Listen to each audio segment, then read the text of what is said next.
केसीआर ने कहा है कि वह अपने राष्ट्रीय राजनीतिक शासन की शुरुआत निजामाबाद से करेंगे। उन्होंने विश्वास जताया कि टीआरएस सरकार 2024 के चुनाव में केंद्र में झंडा फहराएगी। अगले चुनाव के बाद दिल्ली में गैर भाजपा सरकार आएगी। यह खुलासा हुआ है कि 28 राज्यों के किसान संघों ने नेताओं को राष्ट्रीय राजनीति में आमंत्रित किया गया है।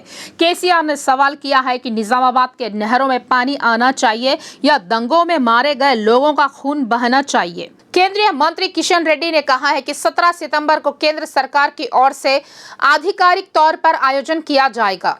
इस संदर्भ में निजाम ने भारत में मिलने से इनकार कर दिया और यह आरोप लगाया है कि निजाम के शासन के दौरान लोगों को आज़ादी नहीं मिलेगी। उन्होंने याद दिलाया कि 1947 में पूरे देश को आज़ादी मिली थी। उन्होंने कहा है कि 17 सितंबर को होने वाले कार्यक्रम के लिए कर्नाटक, महाराष्ट्र और तेलंगाना राज्यों के मुख्यमंत्रियों को निमंत्रण भेजा गया है।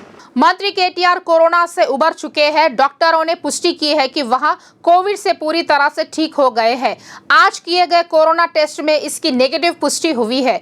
इसी के साथ खबर है कि मंत्री केटीआर मंगलवार से होने वाली तेलंगाना विधानसभा की बैठक में शामिल होंगे। मंत्री केटीआर कोरोना से उबर चुके हैं। डॉक्टरों ने पुष्टि की है कि वह कोविड से पूरी तरह से ठीक हो गए हैं। आज किए गए कोरोना टेस्ट में इसकी नेगेटिव पुष्टि हुई है। इसी के साथ खबर है कि मंत्री केटीआर मंगलवार से होने वाली तेलंगाना विधानसभा की बैठक में शामिल होंगे। विधायक प्रकाश गौड़ ने राजेंद्र नगर जीएचएमसी कार्यालय में आसरा पेंशन बांटी। राजेंद्र नगर विधायक प्रकाश गौड़ ने कहा है कि राज्य सरकार गरीब और कमजोर तबकों के विकास पर विशेष ध्यान दे रही है। उन्होंने कहा है कि सरकार लोगों के कल्याण के लिए प्रतिबद्ध है और ईमानदारी से काम करती है। आज 800 नए आसरा पेंशन लाभार्थियों के बीच बांटी गई। उन्होंने कहा है कि तेलंगाना के मुख्यमंत्री केसीआर ने कल्याणकारी योजनाएं तैयार की है और उन्हें देश में किसी अन्य राज्य की तरह लागू नहीं किया गया है। राज्य भर में पिछले 43 दिनों से हजारों वीआरए ने अनिश्चितकालीन हड़ताल में हिस्सा लिया है। वीआरए ने कहा है कि अशोक की आत्महत्या ने राज्य भर के सभी वीआरए को झकझोर कर रख दिया है। इब्राहिमपट्टनम निर्वाचन क्षेत्र के सभी मंडलों के शिविरों में उन्होंने काला बैच लगाकर अशोक की तस्वीर को श्रद्धांजलि दी और 2 मिनट का मौन रखा। हड़ताल शुरू होने के बाद से आज तक लगभग 22 वीए की मौत हो चुकी है और उनके परिवारों को अपनी जान गंवानी पड़ी है। उन्होंने चेतावनी दी है कि इन मौतों की पूरी जिम्मेदारी सरकार को लेनी होगी। उन्होंने कहा है कि यदि राज्य सरकार द्वारा किए गए वादों को पूरा किया गया होता तो कोई मौत नहीं होती और किसी को भी निराश या हिम्मत नहीं हारनी चाहिए। हमारी मुख्य मांग यह है कि हड़ताल को तब तक नहीं रोका जाएगा जब तक कि राज्य सरकार उनकी मांगों को नहीं मानती है। हैदराबाद स्थित सिटी विजन कार्यालय में गणपति उत्सव के 5वें दिन भगवान गणेश के विशेष पूजा की गई। पूजा के बाद अन्नदान कार्यक्रम हुआ। चैनल के एमडी शिवराम कृष्ण ने अन्नदान कार्यक्रम की शुरुआत। कर्मचारियों ने भोजन कार्यक्रम में भाग लिया और दोपहर का भोजन किया। सिटी विजन के एमडी की पत्नी पुष्पलता ने कहा है कि उन्होंने सिटी विजन स्टाफ के साथ 5 दिनों तक विशेष पूजा की और आज अन्नदान का आयोजन किया। भाजपा रंगारेड्डी जिला कमेटी ने गड्डियानारम संभाग के पार्षद बद्दम प्रेम महेश्वर रेड्डी की गिरफ्तारी की कड़ी निंदा की है। इसके लिए एलबी नगर भाजपा पार्षदों के साथ गड्डियानारम में मीडिया कॉन्फ्रेंस की गई। रंगारेड्डी जिला भाजपा अध्यक्ष समा रंगारेड्डी ने कहा है कि पार्टी बद्दम प्रेम महेश्वर रेड्डी के परिवार के साथ खड़ी रहेगी और कार्यकर्ताओं और नेताओं से हिम्मत नहीं हारने को कहा।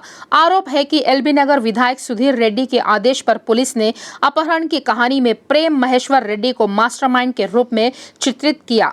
उन्होंने कहा है कि पुलिस के किस्से जनता को समझाए जाएंगे कि इसका फैसला पब्लिक डोमेन में होगा। भाजपा नेताओं ने आरोप लगाया है कि सत्ताधारी पार्टी के नेता उन्हें जानबूझकर फंसाने का प्रयास कर रहे हैं। हैदराबाद बागंबरपेट एटीआई के सामने मूक बधिर छात्रों ने प्रदर्शन किया। उन्होंने मांग की है कि उन्हें सरकारी नौकरी दी जाए। वीआरसी कमेटी की बैठक में पहुंचे छात्रों ने 1% कोटा के तहत नौकरी अधिसूचना जारी करने की मांग को लेकर विरोध जताया। एटीए केंद्र से रैली में निकले छात्र उस्मानिया विश्वविद्यालय के एनसीसी गेट पर जाकर वहीं बैठ गए। छात्रों ने चेतावनी दी कि जब तक उनकी जायज मांग पूरी नहीं हो जाती तब तक आंदोलन जारी रहेगा। देश में कोरोना के मामले धीरे धीरे कम होते जा रहे हैं। सार्वजनिक जीवन सामान्य होता जा रहा है। पिछले 24 घंटों में 2.27 लाख लोगों की कोविड जांच की गई, जिसमें 5,910 नए मामले सामने आए हैं। वहीं 7,034 लोग महामारी से ठीक हुए, 9 लोगों की मौत हुई। जैसे ही केरल ने अपने आंकड़ों को संशोधित किया, मरने वालों की संख्या बढ़कर 16 हो गई। देश में फिलहाल 53,974 एक्टिव केस है।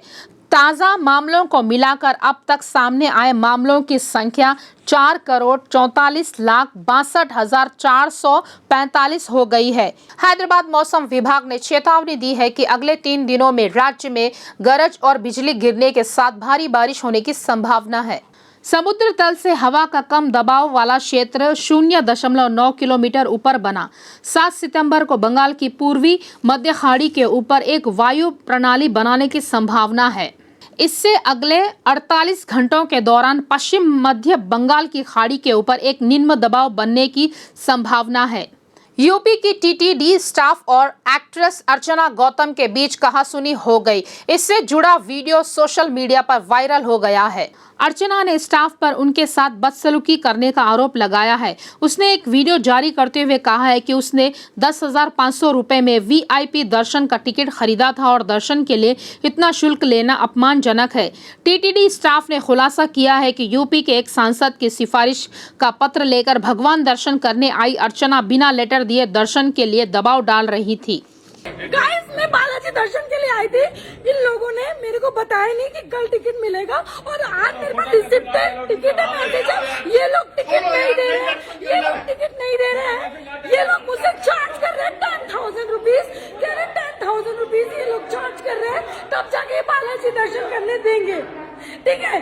और ये भाग्यनगर कॉलोनी में आयोजित गणेश उत्सव के दौरान तेलंगाना स्टेट खनिज विकास निगम के अध्यक्ष श्री मन्ने कृष्णांक विशेष अतिथि के रूप में पधारे। भाग्यनगर कॉलोनी में हर साल त्योहारों का व भक्तिभाव के हर कार्यक्रम का विशेष आयोजन किया जाता है। यहाँ पर सभी धर्म के लोग एकजुट होकर हर त्योहार व कार्यक्रम में बढ़ चढ़कर हिस्सा लेते हैं। गणेश उत्सव के दौरान विशेष अतिथि के रूप में पधारे तेलंगाना स्टेट खनिज विकास निगम के अध्यक्ष श्री मन्ने कृष्णांक को शॉल ओढ़ाकर विशेष आदर सत्कार किया गया। इस दौरान अन्नदान का आयोजन किया गया। इस अवसर पर नवजोत सिंह, जितेंद्र, चीनू, अनमोल, ऋतिक, साई, श्रीकांत, सौरभ, रितेश, अविनाश, शाइनी, कबीर, अमन आदि उपस्थित थे। हर साल की तरह इस साल भी कार्यक्रम का भव्य आयोजन किया गया।